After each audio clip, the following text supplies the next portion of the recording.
இயேசுவின் நாமத்தினால் இந்த நாட்களிலும் கூட இந்த ஜீசஸ் இஸ்கோட் மூலமாக உங்களை சந்திப்பதில் கர்த்தருக்குள் பெருமாள் இந்த நாட்களிலும் கூட நாங்கள் ஒரு வேத வசனத்தை பாய்ந்து கொள்வோம். தேவன் தாமே கூட அந்த ஒவ்வொரு காரியத்தில் நடத்துவாராக. இந்த வேளையிலும் கூட நாங்கள் ஆண்டவருடைய சமூகத்தை நோக்கி ஜெபிப்போம். ஆண்டவரிடத்தில் எங்களை தாழ்த்தி நாங்கள் ஜெபிப்போம்.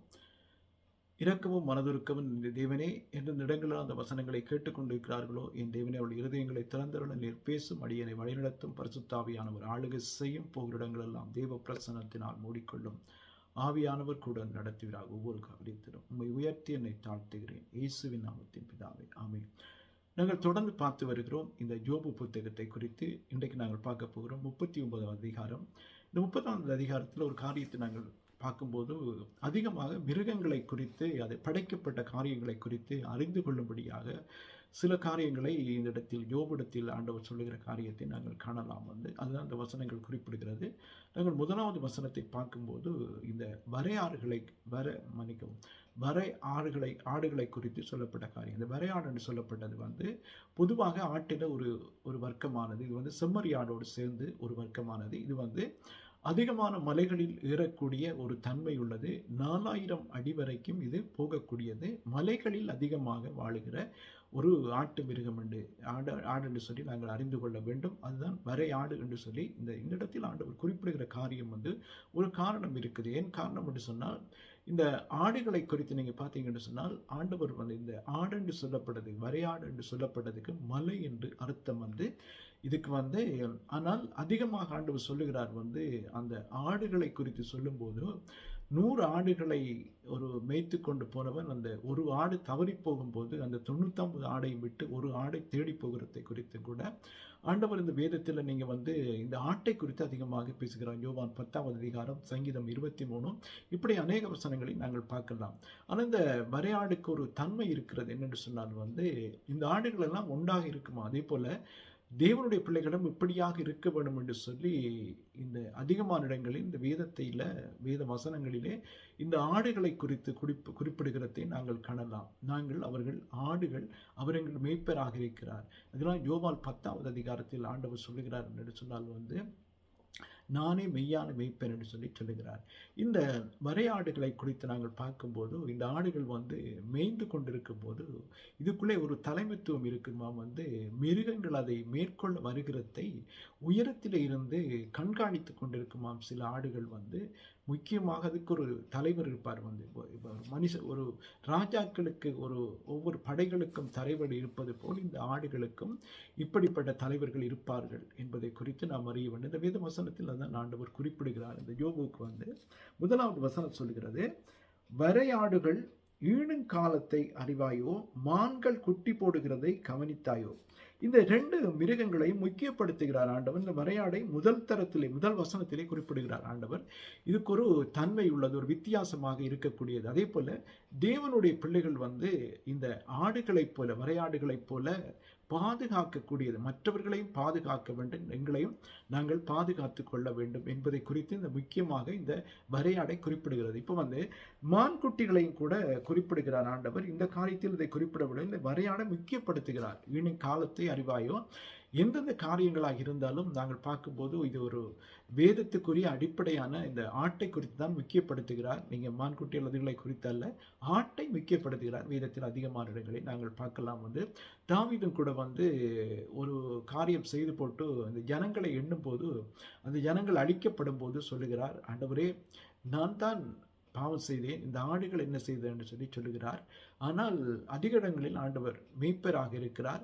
அந்த எங்களை வழி நடத்துகிற ஒரு காரியம் ஆனால் எல்லாவற்றும் அதே போல இந்த ஆடுகளுக்குடையும் ஒரு தலைவர் இருப்பார். ஒரு முக்கியமான இதை கவனித்து பார்க்கக்கூடிய இது அப்போ எங்களை ஆண்டவர் கண்காணித்து கொண்டிருக்கிறார். அது மாத்திரமல்ல, நல்ல மேய்ப்பர்களை ஏற்படுத்துகிறார். இப்போ எசேக்கியேல் புத்தகத்தில் இப்படி அநேக வசனங்களை வேதத்தில் நாங்கள் இந்த ஆட்டை குறித்து சொல்லப்பட்ட காரியங்களில் நாங்கள் பார்க்கலாம். 2வது வசனம் சொல்லுகிறது, இந்த மான்கள் அந்த குட்டி போடுகிற காலம், அவைகள் சினைப்பட்டிருந்து வருகிற மாதங்களை நீ எண்ணி அவைகளை ஈணும் காலத்தை அறிவாயோ. இப்போ ஒரு மனுஷனுக்கு ஒரு தாய் வந்து ஒரு பிள்ளை பெறும்போது பொதுவாக வந்து 10 மாதம், அப்படி இல்லாவிட்டால் 8 மாதம், 9 மாதம், இந்த மாதத்துக்குள்ள பொதுவாக வந்து நாங்கள் பார்த்தோம்னா 10 மாதம் என்று சொல்லித்தான் பொதுவாக சொல்லக்கூடிய ஒரு வார்த்தை இருக்கிறது. இப்போ வந்து நாங்கள் பார்க்குறோம், இந்த ஆடுகள் ஈனும் காலங்கள், அந்த காலங்கள் வந்து அறிந்திருக்கிறோம், அதை கவனிக்க முடியாது நாங்கள் என்பதை குறித்தும் ஆண்டவர் சொல்லுகிறார். ஆண்டவர் சொன்னால் ஒரு காரணம் இருக்கும் என்பதை குறித்து நாம் அறிய வேண்டும். இன்றைய நாட்களில் இந்த காலங்களில் விஞ்ஞானத்தில் வந்து அதிகமான ஆராய்ச்சிகள் செய்து இதை கண்டுபிடித்திருக்க அநேக காரியங்களை. ஆனால் இந்த வசனத்தை நாங்கள் பார்க்கிறோம் வந்து 2வது வசனம், அவைகள் சினைப்பட்டிருந்து வருகிற மாதங்களை நீ எண்ணி அவைகளை ஈணும் காலத்தை அறிவாயோ என்று சொல்லி சில கேள்விகளுக்கு ஆண்டவருடைய கேள்விகளுக்கு நாங்கள் பதில் சொல்ல முடியாது. ஏன் காரணம் என்று சொன்னால் பதில் அவருக்குத்தான் தெரியும், ஆனால் மனுஷர் அதை அறியான் என்பதை குறித்து நாம் அறிய வேண்டும். ஆனால் இந்த வசனம் 3வது வசனத்தை நாங்கள் பார்க்கும்போது, அவைகள் நொந்து குனிந்து தங்கள் குட்டிகளை போட்டு தங்கள் வேதனைகள் நீங்கிவிடும். ஆனாலும் கூட வந்து அது என்ன செய்தன்னு சொன்னால் வந்து அந்த குட்டிகளை போட்டு அந்த வேதனை நீங்கி அந்த குட்டிகள் போட்டு வேதனையெல்லாம் நீங்கினதுக்கு பிறகு என்ன செய்யும், அவைகளின் குட்டிகள் பலத்து வனத்திலே வளர்ந்து அவைகளண்டைக்கு திரும்ப வராமல் போய்விடும். இப்போ நாங்கள் பார்க்குறோம் வந்து இந்த மான்குட்டிகள் சில நேரங்களில் வந்து அது வளர்ந்து கொஞ்சம் தன்னிச்சையாக போனதுக்கு பிறகு தன்னிடத்தில் சேராது என்பதை குறித்து நாம் அறிய வேண்டும். வந்து இந்த மானை குறித்து முக்கியப்படுத்துகிறதும் இந்த ஆட்டுக்கு முக்கியப்படுத்துகிற காரியத்தை நாங்கள் காணலாம். வந்து இந்த இந்த வசனங்கள் சொல்லுகிறது. 4வது வசனம் சொல்லி அடுத்தது வந்து காட்டு கழுதைகளை குறித்து சொல்லுகிறார். காட்டு கழுதைகள் என்ன செய்வாங்க வந்து அந்த காட்டுக்கழுதை தன்னிச்சையாய் திரிய விட்டவர் யார், அந்த காட்டுக்கழுதையின் கட்டுக்களை அவிழ்த்தவர் யார். இப்போ இந்த மான்குட்டிகளை முக்கியப்படுத்துகிற ஒரு காரியம். இன்னொன்று, இந்த காட்டுக்கழுதை நீங்கள் பார்த்தீங்கன்னு சொன்னால் வந்து ஒரு காரியத்தை நாங்கள் புரிந்து கொள்ளணும். இந்த காட்டுக்கழுதை குறித்து ஆண்டவர் சொல்லுகிற காரியம் வந்து 6வது வசனம் சொல்லுகிறது, அதற்கு நான் வனாந்திரத்தை வீடாகவும் உபர் நிலத்தை வாசத்தலமாகவும் கொடுத்தேன் என்று சொல்லுகிறார். இப்போ நீங்கள் பார்த்தீங்கன்னா இந்த காட்டு கழுதைகள் வந்து தன்னிச்சையாக தெரியும், வந்து எந்த காரியத்துக்கும் வந்து ஒன்று சேர்ந்து தெரியக்கூடிய வேண்டிய அவசியம் இல்லை. இது வந்து அதிகமாக வந்து நீங்கள் பார்த்தீங்கன்னு சொன்னால் வனாந்திர பாதைகளிலும் காடு வழியையும் தன்னிச்சையாக தெரியக்கூடியது இந்த காட்டுக்களை தான் வந்து காட்டு கழுதை என்றதுக்கு சொல்லுவார்கள். கூடுதலாக வந்து கழுதையை வந்து அதிகமாக வளர்க்கிறவர்களும் இருக்கிறார்கள். இப்போ நாட்டுப்புறங்களிலே கழுதையை வளர்க்கக்கூடியவர்கள். ஆனால் அந்த காட்டு கழுதை என்று சொல்லப்பட்டது எந்த காரியங்களையும் செய்யக்கூடிய ஒரு காரியம் உண்டு இந்த காட்டு கழுதை. அதை வந்து என்ன செய்கிறார் ஆண்டவர், அதற்கு நான் வனாந்திரத்தை வீடாகவும் உபர் நிலத்தை வாசத்தலமாகவும் கொடுத்தேன் என்று சொல்லி. உபர் நிலம் என்று பார்க்கல நீங்கள் வந்து எந்த பயிர்களும் செய்ய முடியாத ஒரு உபர் நிலம். உபர் நிலம் என்று சொன்னால் வந்து அந்த பயிர்கள் செய்து வளர முடியாத ஒரு தன்மை உள்ளது, இப்புத்தன்மை உள்ளது அந்த உபர் நிலத்தில் என்று சொல்லப்படுறது. ஒரு வளர்ச்சி இல்லாத இடங்களிலே இது என்ன செய்யுமா, இதுக்கு வந்து வீடாக உபர் நிலத்தை வாசத்தலமாகவும் கொடுத்தேன் என்று. அது என்னென்று சொன்னால் அது அங்கதான் தங்கக்கூடியது என்பதை குறித்தும் இந்த காட்டு கழுதைகள் பொதுவாக வந்து எந்த காரியத்திலும் வந்து ஒரு மனுஷனுடைய வார்த்தைக்கோ ஒரு காரியத்துக்கு செயல்பட்டு வராது. அது வந்து தன்னிச்சையாக விடப்படுகிறது. எந்த ஒரு காரியத்திலும் கட்டுப்பாடு இல்லாமல் நடக்கக்கூடிய ஒரு தன்மை உள்ளது என்பதை குறித்து வசனம் சொல்லுகிறது. 7வது வசனம் சொல்லுகிறது, அது பட்டணத்தின் இரைச்சலை அலட்சியம் பண்ணி ஓட்டுகிறவனுடைய கூக்குரலை மதிக்கிறதில்லை. இப்போ வந்து அது என்ன செய்யுமா, அது பட்டணத்தின் இரைச்சலை அலட்சியம் பண்ணி ஓட்டுகிறவனுடைய கூக்குரலை மதிக்கிறது இல்லை. இப்போ கூடுதலாக வந்து நாங்கள் பார்த்தோம் என்று சொன்னால் இந்த கழுதை அநேகர் பயன்படுத்தும் போதும் கூட வந்து அது தன்னுடைய வழிகளில் சில நேரம் போய்கொண்டிருக்கிறதை நாங்கள் காணலாம் வந்து இந்த காட்டு கழுதைகள். ஆனால் இந்த வசனம் சொல்லுகிறது என்னென்னு சொன்னால் வந்து அவைகள் பட்டணத்தின் இரைச்சலை அலட்சியம் பண்ணி ஓட்டுகிறவனுடைய கூக்குரலை மதிக்கிறது இல்லை. எந்த காரியத்திலும் அவர்களை மதிக்கிறதில்லை. எந்த காரியம் இது ஒரு காரியம் வந்து காட்டுக்கழுதை மாத்திரமல்ல, இன்னொரு காரியத்தை நாங்கள் கவனித்து பார்க்கும்போது மலைகளில் தன் மேய்ச்சலை கண்டுபிடித்து சகலவித பச்சை பூண்டுகளையும் தேடி திரியும் என்று சொல்லி இந்த வசனம் சொல்லுது. அது வந்து பச்சை பூண்டுகளை தேடி திரிந்து மேயக்கூடிய ஒரு தன்மை உள்ளது என்பதை குறித்து இந்த வசனம் சொல்லுகிறபடி நாங்கள் பார்க்கல. இப்படிப்பட்ட ஒரு காரியம் வந்து இந்த காட்டுக்கழுதைக்கு உரியது என்பதை குறித்து நாம் அறிகிறோம். ஆனால் அடுத்த வசனம் சொல்லுகிறது இன்னொரு காரியம், முக்கியமான வசனம் வந்து இந்த மிருகத்தை குறித்து ஆண்டவர் அதிகமாக வேத வசனங்களில் குறிப்பிடுகிற காரியத்தை நாங்கள் காணலாம். காண்டாமிருகம் உன்னிடத்தில் சேவிக்க சம்மதிக்குமோ, அது உன் முன்னணைக்கு முன்பாக தங்குமோ என்று சொல்லி இந்த வசனத்தை படி நாங்கள் பார்த்தோம் என்று சொன்னால் காண்டாமிருகம் இதற்கு ஒத்து வரக்கூடியது அல்ல.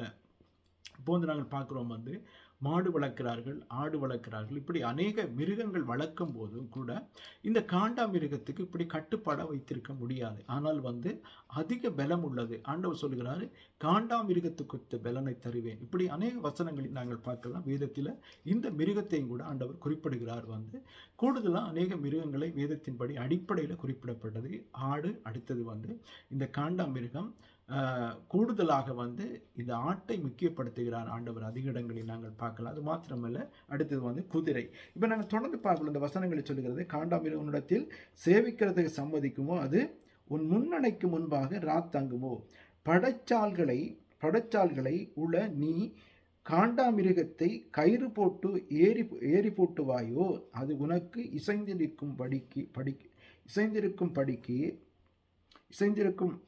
இசைந்து பரம்படிக்குமோ. இப்போ வந்து மன்னிக்கும், இசைந்து பரம்படிக்குமோன்னு சொல்லி இந்த வசனம் சொல்லுது. அப்போ எங்களுக்கு எந்த தேவையை அதை செய்து முடிக்கிறதுக்கு எங்களோட நிற்குமா, அது அந்த காரியத்தை சொல்லி நடத்த முடியுமா? இப்போ நாங்கள் பார்க்குறோம் வந்து ஒரு பசுமாடாக இருந்தால் கூட வந்து அந்த மாடுகளை கொண்டு செல்லும் போது வந்து அதுக்கு வந்து டெண்டு பக்கத்தில் என்ன செய்வார்கள், நுகம் பூட்டி கொண்டு போவார்கள். அது அந்த கயிறு அசைக்கிற பக்கமெல்லாம் போய்கொண்டிருக்கும் வந்து மாடு. ஆனால் இந்த காண்டாமிருகத்தை அப்படி செய்ய முடியாது. என்று சொன்னால் அதிக பலமுள்ளதாக இருந்தாலும், அதிகமான பாரத்தை தாங்கக்கூடிய சக்தி உள்ளதாக இருந்தாலும் அது இசைந்து இருக்காது, அது கீழ்ப்படிந்தங்களுக்கு இருக்காது என்பதை குறித்து சொல்லப்படுகிறது. ஆனால் வந்து தேவனுடைய செயல்களுக்கு தேவனால செயல்படுத்த கூடிய எந்த ஒரு மிருகத்தையும் வந்து மனுஷனால செயல்படுத்த முடியாததுகளை தேவனாலே செயல்படுத்த முடியும் என்பதை குறித்து நாம் அறிய வேண்டும். நீங்கள் பார்த்தீங்கன்னு சொன்னால் வந்து அந்த நாட்களில் ராஜாக்கள் ஆட்சி செய்த காலங்களில் ராஜாக்கள் வந்து ஆரம்பத்தில் கழுதைகளில் பாவித்தார்கள்.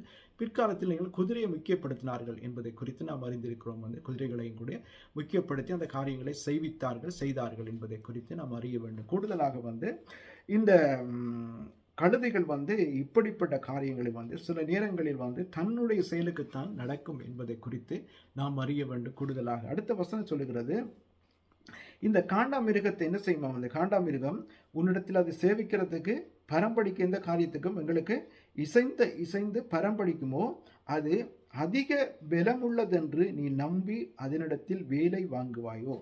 இப்போ ஒரு மனுஷன் நினைக்கிற காரியங்கள் எல்லாம் இதை கொண்டு இதெல்லாம் செய்ய வேண்டும் என்று சொல்லி நினைக்கிற காரியங்கள் எல்லாம் செய்ய முடியாது. ஆனாலும் வந்து இந்த வசனத்தில் ஆண்டவர் சொல்லுகிறார், இந்த காண்டாமிருகத்தை இப்படின்னு செய்ய முடியாது, இந்த காரியத்தைக்கும் பாவிக்கவே முடியாது என்பதை குறித்து சொல்லுகிறார். ஆனால் வந்து தேவன் ஒரு காரியத்தை சொல்லும்போது நிச்சயமாக அந்த காரியங்கள் வந்து நாங்கள் சிந்தித்து பார்க்க வேண்டும்.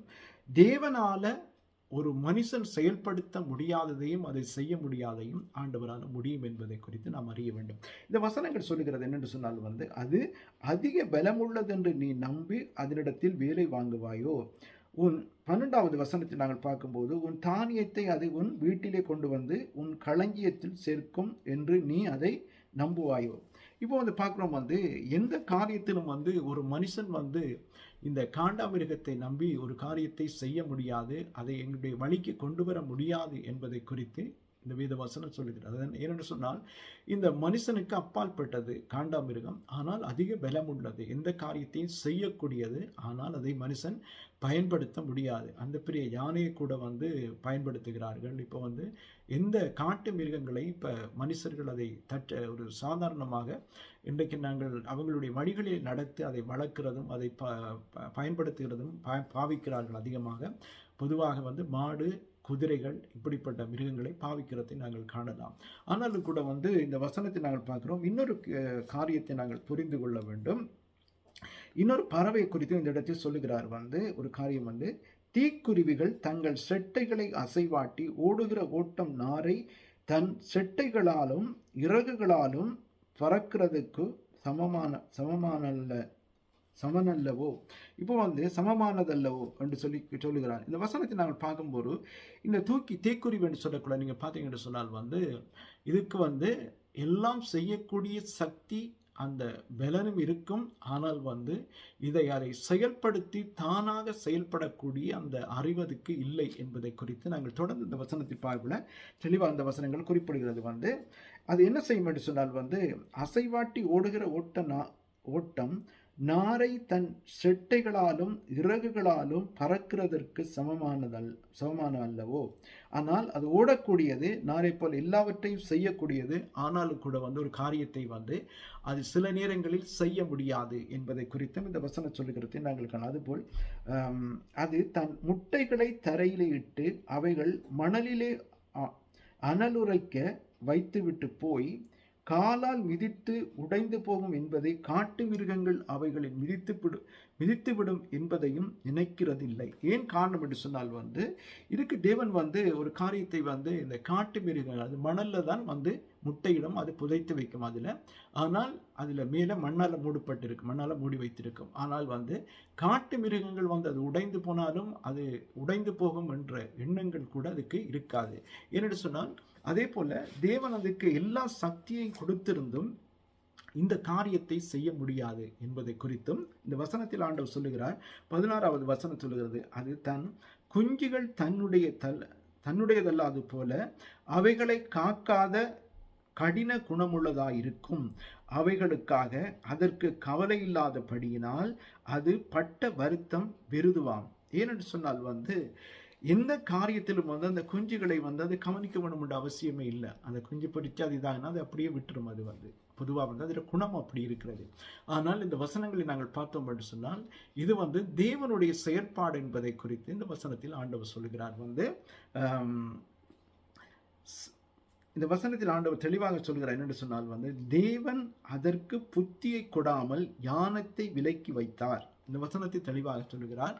அதுக்கு புத்தியை கொடாமல் ஞானத்தை அதுக்கு விலக்கி வைத்தாராம். ஆனால் அது பிரயாசப்படுகும், அதுக்குரிய பலனை காணாதபடி அப்படியே போயிடும். அது இப்போ மனுஷர் அப்படி இல்லை. மனுஷருக்கு வந்து ஒரு நோக்கம் இருக்கு, எங்களுக்கு வந்து நடக்கக்கூடிய மாதிரி எங்களுக்கு வழிகளை தேவன் கொடுக்கக்கூடியவர்.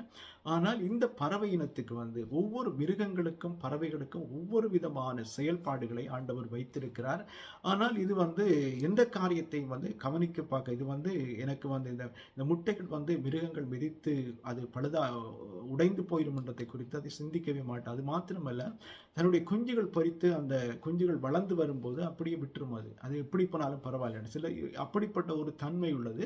இந்த ஏன் காரணம் என்று சொன்னால் தேவன் அதற்கு புத்தியை கொடாமல் ஞானத்தை விலக்கி வைத்திருக்கிறாராம். அந்த ஞானத்தில் எப்படி இருக்கணும் என்று சொல்லப்பட்ட காரியங்களை அதை விலக்கி வைத்திருக்கிறார் என்பதை குறித்து இந்த வேத வசனம் சொல்லுகிறது. ஆனால் அது 18வது வசனத்தை நாங்கள் பார்க்கிறோம். அது செட்டையை விரித்து எழும்பும் போது குதிரையையும் அதன் மேல் ஏறி இருக்கிறவனையும் அலட்சியம் பண்ணும் என்று சொல்லப்படுகிறது. ஏனென்று சொன்னால் எந்த காரியத்தை குறித்தும் கவலை இல்லை. அதுக்கு என்ன காரியங்கள் நடந்தாலும் அதை குறித்து கவலைப்படாமல் போய்கொண்டிருக்கக்கூடிய ஒரு பறவை இனம் அது. ஆனாலும் வந்து இது என்ன செய்யும் என்று சொன்னால் வந்து எந்த காரியத்தில் ஒன்று ஒரு தவறுதலாக எனக்கு நடந்துரும் என்றதை குறித்து அதை சிந்திக்கதற்கு ஞானத்தை ஆண்டவர் விலக்கி வைத்திருக்கிறாராம். அந்த காரியத்தை அறிந்து கொள்ள முடியாதபடி விலக்கி வைத்திருக்கிறார். அடுத்த வசனத்தை நாங்கள் பார்த்தோம் என்று சொன்னால், குதிரைக்கு நீ விரியத்தை கொடுத்தாயோ, அதன் தொண்டையில் குமுறலை வைத்தாயோ.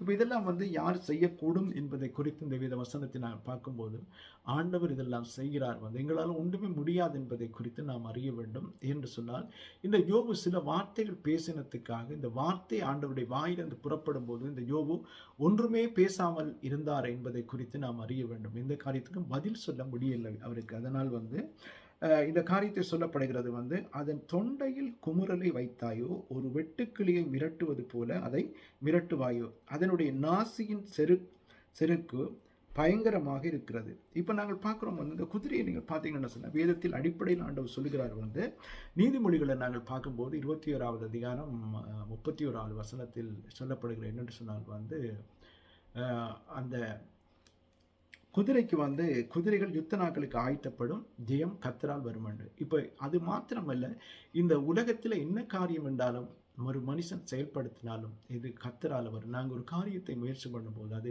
கர்த்தரால் வரும். இந்த குதிரையை குறித்து ஆண்டவர் சொல்லுகிற காரியம் வேதத்திலும் கூட அதிகமான இடங்களில் நீங்கள் இந்த குதிரையை குறித்து பார்க்கலாம். இன்னொரு காரியம் வந்து கழுதை குறித்து நீங்கள் பார்க்கலாம். பிழையாம் போகும்போது அந்த கழுதை வந்து பேசினது என்பதை குறித்து தேவதூர்களை அறிந்தது போகாமல் நின்றது போது அதை அடித்த போது அந்த கழுதை பேசினது என்பதை குறித்து நாங்கள் பார்க்கிறோம் வந்து. ஆனால் இந்த வேத வசனங்களில் நாங்கள் இந்த முக்கியமாக இந்த மிருகங்களை ஆண்டவர் குறிப்பிடுகிற பயப்படுகிறதுக்கு காரணம் என்று சொன்னால், இந்த மிருகங்களுடைய செயல்பாடுகளை நாங்கள் அறியும் போது தேவனுடைய வல்லமையை வெளிப்படுத்தி காண்பிக்கிறது. அது மாத்திரமல்ல, இந்த உலகத்திலே தேவனுடைய படைப்புகளை நாங்கள் முதலாவது அறிந்து கொள்ள வேணும். எவ்வளவு அற்புத விதமாக ஆண்டவர் படைத்திருக்கிறார். அப்ப மனுஷன் விசேஷித்தவன், இதற்கெல்லாம் அப்பால் பட்டவன் என்பதை குறித்தும் வேதம் சொல்லுகிறது, ஆண்டவர் குறிப்பிட்டிருக்கிறார். இந்த வசனத்தை நாங்கள் தொடர்ந்து பார்க்கும்போது இந்த வெட்டுக்கிளியை குறித்தும் சொல்லுகிறார். ஒரு வெட்டுக்கிளியை மிரட்டுவது போல அதை மிரட்டுவாயோ என்று சொன்னால், இந்த வெட்டுக்கிளியை ஈஸியாக விரட்டிவிட முடியும். நாங்கள் எந்த காரியங்கள் செய்தால் அதை விரட்டிவிட முடியும். ஆனால் இந்த குதிரை டேஸில் நீங்கள் பார்த்தீங்கன்னு சொன்னால், ஒரு காரியம் இந்த குதிரை என்ன காரியத்துக்கு யுத்தத்துக்கு போனாலும் கூட எந்த குதிரையும் திரும்பி வராது. ஒருத்தர் வாழை கண்டோ இல்லாட்டி அவங்களை எதிர்த்து வந்தாலும் கூட குதிரை ஒரு நாளும் திரும்பி வராது. ஆனால் அதில் இருக்கிறவர்களை திருப்பிக் கொள்ள முடியும், ஆனால் குதிரை திரும்பி வராது என்பதை குறித்து நாம் அறிய வேண்டும். அதுதான் வேத வசனத்தின்படி நாங்கள் பார்க்கல 21வது வசனம் சொல்லுகிறது, அது தரையிலே தாளடித்து தன் பலத்தில் கழித்து ஆயுதங்களை தரித்தவருக்கு எதிராக புறப்படும். நீங்கள் என்னென்னு சொன்னால் எப்படிப்பட்ட மனுஷனுக்கும் என்ன காரியங்களாக இருந்தாலும் அது செயல்படும். அந்த குதிரை ஒரு காலம் பின்னிட்டு திரும்பாதான், யுத்தங்களுக்கு பின்னிட்டு திரும்பக்கூடியது அல்ல இந்த குதிரை என்பதை குறித்து வேதம் சொல்லுகிறது. ஆனால் எந்த காரியமாக இருந்தாலும் அதே போல தேவனுடைய செயலை நாங்கள் சிந்திக்கும்படியாக சொல்லுகிற இந்த வசனம் என்று சொன்னால், அவருடைய படைப்புகளிலே இந்த குதிரையை முக்கியப்படுத்துகிறார் என்று சொன்னால், பின்னிட்டு திரும்பாது. இந்த காரியம் யாரால் நடக்குது, இந்த செயல் யாரால் செயல்படுகிறது என்பதை குறித்தே நாம் அறிய வேண்டும். இந்த வசனங்கள் அதைத்தான் குறிப்பிடுகிறதை நாங்கள் காணலாம். அடுத்த வசனத்தை நாங்கள் பார்க்கும்போது 22வது வசனம் சொல்லுகிறது, அது கலங்காமலும் பட்டயத்துக்கு பின்வாங்காமலும் இருந்து பயப்படுதலை அலட்சியம் பண்ணுவான். குதிரை எந்த காரியத்திலும் பயப்படுதலை அலட்சியம் பண்ணக்கூடியது உண்டாம். நீங்கள் பார்த்தீங்கன்னு சொன்னால், பார்வையினுடைய குதிரைகளும் அந்த அவன் ரதங்களும் குதிரை ரதங்களும் ஓட்டி வரும்போது அந்த குதிரைகள் எந்த காரியத்தையும் அவர்கள் கஷ்டப்பட்டு அதை ஓட்டினார்கள், குதிரையை ஓட்டி வந்தார்கள், அந்த ரதத்தை ஓட்டி வந்தார்கள். ஆனாலும் கூட அது எந்த இதுவும் பின்னிட்டு திரும்பவில்லை. அந்த எப்படிப்பட்ட காரியங்கள் இருந்தாலும் தேவனுடைய செயல்பாடு வரும்போது எந்த மனுஷனோ எந்த மிருகங்களோ முன்னுக்கு எதிர்த்து நிற்கவோ முடியாது என்பதை குறித்து நாம் அறிய வேண்டும். இந்த வசனத்தில் இந்த குதிரையுடைய குணத்தை குறித்து, அவருடைய படைப்புடைய வல்லமை குறித்து தான் ஆண்டவர் பேசுகிறார் என்பதை குறித்து நாம் அறிய வேண்டும். அதுதான் இந்த வசனம் சொல்லுகிறது, அது கலங்காமலும் பட்டயத்துக்கு பின்வாங்காமலும் இருந்து பயப்படுதலை அலட்சியம் பண்ண. அது மாத்திரமல்ல, 23வது வசனம், அம்பாரத்துணையும் மின்னுகிற ஈட்டியும் கேடகமும் அதன் மேல் கலக்கும் போது கர்வமும் முர்க்கமும் கொண்டு தரை விழுங்கி விடுகிறது போல் அது மணித்து எக்காலத்தின் திணிக்கும் அஞ்சாமல் பாயும். இந்த வசனத்தை நாங்கள் பார்த்தோம் என்று சொன்னால், இந்த இஸ்ரவேல் ஜனங்கள் எதிர்த்து ஒரு காரியமும் செய்யலை. ஆனாலும் கூட எதிர்த்திருந்தாலும் கூட அந்த குதிரை கொண்டிருக்கும். சிலது அதனுடைய செயல்பாடு குணம். ஆனால் தேவன் அதை என்ன செய்கிறார், அந்த இஸ்ரவேல் ஜனங்களை தொடர்ந்து வரும்போது அந்த கடலிலே மூழ்கடித்தார் என்பதை குறித்து வேதம் சொல்லுகிறது. யாத்திராமத்தை நாங்கள் பார்க்கும்போது அந்த ஜனங்களை எதிர்த்து கொண்டு கடலை கடந்து அந்த குதிரைகள் வரும்போது அந்த தண்ணீர்கள் மறுபடியும் அந்த குதிரைகள் மேலே மறுபடியும் அந்த தண்ணீரை பின்னிட்டு திரும்ப செய்யும் போது அந்த குதிரைகள் எல்லாம் பார்வேனும் அவனுடைய சேனையும் கடலில் மடிந்தன என்பதை குறித்து தேவனுடைய செயல்கள் இதை குறித்து சொல்லப்படுகிறது. ஆனால் அந்த குதிரைகள் சரி அந்த ஜனங்களை தட்டி விட்டு தப்பி போயிருக்க முடியும். ஏன் காரணம் என்று சொன்னால் எந்த காரியத்தில் ஒரு மனுஷனை விழுத்தாட்டினா தப்பி போக முடியும். ஆனால் இந்த யுத்தத்திலும் கூட அந்த குதிரைகளும் அழிக்கப்படுகிறதை நாங்கள் காணலாம். எத்தனையோ யுத்தங்கள் நடந்தது, அதுகளெல்லாம் அந்த குதிரைகள் எல்லாம் அழிக்கப்படுகிறதை நாங்கள் காணலாம். ஆனால் அதைத்தான் இந்த இடத்தில் ஆண்டவர் சொல்கிறார், அது ஒரு காலம் பின்னிட்டு போகாதான். குதிரை எந்த காரியத்துக்கும் பின்னிட்டு போகக்கூடியதில்லை, பின்னிட்டு திரும்பக்கூடியதில்லை. கர்வமும் முர்க்கமும் கொண்டு தரையை விழுங்கி விடுகிறது போல் அது அனுமதித்து அந்த காரியத்தை அனுமதித்து என்ன செய்தால் எக்காலத்தின் துணிக்கும் அஞ்சாமல் பாயும். எந்த காரியங்கள் வந்தாலும் அதை அனுமதிக்குது என்று சொன்னால் அதை எதிர்த்து போராடாமல் அதுக்கு என்ன செய்தால் எதிர்த்து போராடி எதிர்த்து போராடி என்ன செய்தால் அந்த காரியத்தை மேற்கொள்ளும்படியாக அது செயல்படுகிறது, பயப்படாமல் போகிறது, பின்னிட்டு திரும்பாதது குதிரை என்பதை குறித்து தான் அந்த வசனம் சொல்லுகிறது. ஆனால் எக்கால துணிகளாக இருந்தாலும் 24வது வசனம் சொல்லுது, கர்வமும் முக்கவரி கொண்டு தரையை விழுங்கி விடுகிறது போல அனுமனித்து எக்காலத்தின் துணிக்கும் அஞ்சாமல் பாயும். ஏனென்று சொன்னால் எந்த காரியம் வந்தாலும் பரவாயில்லை என்று சொல்லி செயல்படக்கூடியது. 25வது வசனம், எக்காலம் துணிக்கும் போது அது நிகி என்னும் கணைக்கும் யுத்தத்தையும் படைத்தலைவரின் ஆர்ப்பரிப்பையும் சேனைகளின் ஆரவாரத்தையும் தூரத்திலிருந்து மோப்பம் பிடிக்கும். இப்போ என்ன காரணம் என்று சொன்னால், அதுக்கு தெரியும் எங்களை எதிர்த்துத்தான் வாரார்கள் என்று சொல்லி, ஆனாலும் பயப்படாதான் இந்த காரியத்துக்கும் போகும். அந்த செயல்பாடுகளில் அது ஒரு நாளும் பின்னிட்டு திரும்பக்கூடிய ஒரு பொருள் அல்ல. எக்கால சத்தம் இல்லை கேட்கும் போதும் யுத்தத்துக்கு தான் நாங்கள் போகிறோம் என்று கூட தெரியும். ஆனாலும் கூட அந்த தோல்வி வரப்போது என்று தெரிகிறதை அது எதிர்பார்க்கறதில்ல. அது போயே தீரும் என்பதை குறித்தும் அந்த காரியத்தை இந்த வசனங்கள் சொல்லுகிறது. என்னென்னு சொன்னால், அது எக்கால திணிக்கும் போதும் கூட திகினென்றும் கணைக்கும் எந்த காரியங்கள் நடந்தாலும் அது போகிறதுக்கு பயப்படாது என்பதை குறித்து, கனைத்து கொண்டே போகும் அந்த காரியத்தை யுத்தத்துக்கு போகும்போது பயப்படாது என்பதை குறித்தும் இந்த வசனம் சொல்லுகிறது. அடுத்தது நாங்கள் பார்த்தோம் என்று சொன்னால் 26வது வசனம், உன் புத்தியினத்தினாலே ராஜாளி பறந்து தெற்குக்கு எதிராக தன் செட்டைகளை விரிக்கிறதே. இப்போ இந்த காரியத்தை நாங்கள் பார்க்கும்போது ராஜாளி என்று சொல்லப்பட்ட நீங்கள் பார்க்கலாம் கழுகை குறிக்கிறது. இதில் 60 விதமான பறவைகள் இருக்கிறது. கழுகு வகை 60 விதமான வகைகள் இருக்கிறது. ஒவ்வொரு விதமாக இதில் கழுகென்று சொல்லப்பட்டது தூரத்தை நோக்கக்கூடிய ஒரு தன்மை உள்ளது என்பதை குறித்து, இதனுடைய கண்கள் அதிகமான தூரங்களை பார்க்கக்கூடியது என்பதை குறித்து அறிய வேண்டும். ஆனால் அந்த கழுகை குறித்து ஆண்டவர் இந்த இடத்திலே குறிப்பிடுகிற ஒரு சில காரியங்களை சொல்லுகிறதை நாங்கள் காணலாம். உன் கற்பனையினாலே கழுகு உயர பறந்து உயரத்திலே தன் கூட்டை கட்டுமோ. இப்போ அவர் நாங்கள் நினைக்கிற காரியங்கள் ஒன்றும் இந்த கழுகை முக்கியப்படுத்தல. எதற்காக என்று சொன்னால் கூட்டை கட்டுமோ, தன்னுடைய விருப்பத்துக்கு அதை செய்ய முடியுமோ என்பதை குறித்து இந்த வசனம் சொல்லுகிறது. ஏனென்று சொன்னால் ஒரு மனுஷனுக்குடைய செயல் இல்லை, பறவைகளுடைய செயலும் தேவனுக்கு ஏற்றபடி நடக்கிறது என்பதை குறித்தும் வசனம் சொல்லுகிறது. ஆனால் அடுத்த வசனம் 28வது வசனத்தை நாங்கள் பார்க்கும்போது, அது கண்மலையிலும் கண்மலையின் சிகரத்திலும் அரணான ஸ்தலத்திலும் தங்கி வாசம் பண்ணும் என்று சொல்லப்படும். என்று சொன்னால் இந்த கழுகு இந்த ராஜாளி என்று சொல்லப்பட்டது. இந்த கழுதை ஒரே விதமான பறவைகளை குறித்து நாங்கள் பார்க்குறோம். வேதத்தில் குறிப்பிடப்பட்டது. இது 60 விதமான பறவைகள் இனங்கள் இருக்கிறது. இந்த கழுகுல 60 விதமான இந்த கழுகினங்கள் இருக்கிறது என்பதை குறித்து நாம் அறிய வேண்டும். அதுக்கு ஒவ்வொரு பெயர்கள் கொடுக்கப்பட்டிருக்கிறது. ஆனால் எல்லாம் செயல்படுத்துகிற விதம் ஒவ்வொரு பறவைகளும் இந்த ஒன்று சிறிது பெரிது இப்படிப்பட்ட ஒரு வர்க்கமாக இருக்கிறது. ஆனால் இது பொதுவாக ராஜாளி என்பதை கழுகு என்று சொல்லப்பட்டதான் முக்கியமாக பயன்படுத்தப்படுகிறதை நாங்கள் காணலாம். கூடுதலாக இந்த கழுகைத்தான் குறிப்பிடப்படுகிறது. இந்த வசனத்தில் நாங்கள் பார்க்கும்போது கழுகு என்பதுதான் முக்கியப்படுத்தப்படுகிறது. அது கண்மலையின் சிகரத்திலும் அரணான ஸ்தலத்திலும் தங்கி வாசம் பண்ணும்.